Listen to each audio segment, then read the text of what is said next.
Hey everybody, this is Father Tony, and today I'm making a little video about the feast of Saints Peter and Paul. These are the two pillars of our faith as Christians, and were great men chosen by God. But if we look at their backgrounds and where they came from, we might scratch our head and say, why would God choose these guys? So let's start with St. Peter. St. Peter was a fisherman, illiterate, uneducated, probably kind of a nobody in a sense in the culture and society that he lived in. And Jesus chose him to be head of the apostles, the first pope, and says, "You are Peter, and on this rock I will build my church."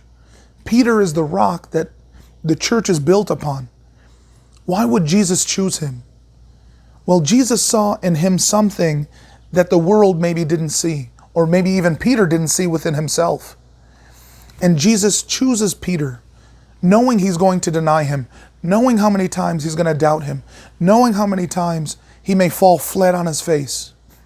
But he knew Peter's heart, and he chose him to be the head of the apostles. And Peter, after the resurrection, after Pentecost, redeems himself through the grace of God and becomes the man, the apostle, and the Christian that Jesus called him to be. And we celebrate him as our first pope, as this great saint, as this man who was chosen to be the head of the apostles and to show us how to follow and live our Christian faith. When we look at St. Paul, he's almost like the complete opposite.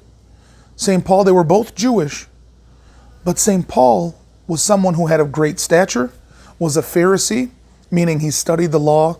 He was very educated, knew his background, knew his faith very well, and was probably moving up in the ranks of being a Pharisee and growing in his stature and status.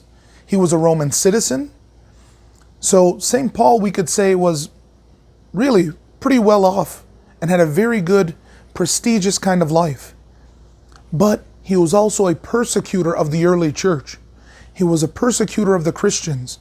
And we know this, so in the book of Acts, St. Stephen, the first deacon, is martyred, and it says the cloaks of those who stoned him were laid at the feet of Saul, who would become St. Paul.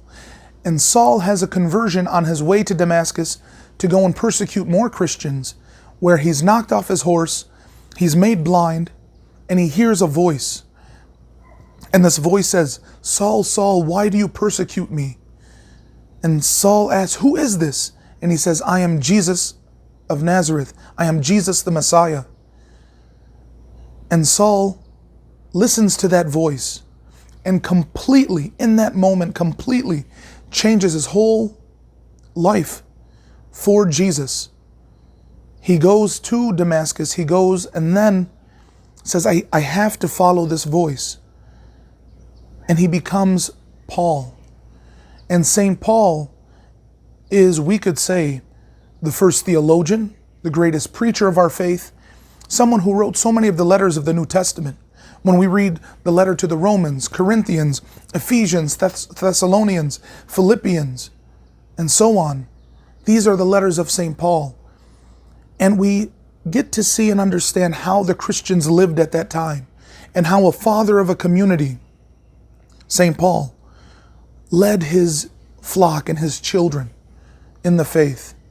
And so we celebrate both of these men, these pillars of the church. St. Peter, the apostle to the Jews, St. Paul, the apostle to the Gentiles, because without these men, I don't know if we would be here today celebrating our faith and knowing who Jesus is and how he acts and how he wants us to be in our life. So what does this, or what is the takeaway that we can get and gain from celebrating St. Peter and Paul? Well, I think no matter what our status, what our education level is, how much money, how good we look, how bad we look, how much money we don't have, how much education we don't have, it doesn't matter with the Lord. He sees something in each of us. He saw it in St. Peter and St. Paul. He sees it in us as well. And he can transform us. No matter who we are, where we're from, what our family's like, what our house looks like, what car we drive or don't drive, it doesn't matter. He knows our heart. And if we open our heart to Him, He can transform us. And when I see and celebrate this feast of Saints Peter and Paul, this is what I see. Two men from, we could say, completely opposite places, who the Lord called and invited to be apostles and to change the world, and they did. That invitation He gives to us. So no matter who we are, or where we're from, or how many things we have or don't have, it doesn't matter. With God, all things are possible. God bless you. Have a great feast of Saints Peter and Paul.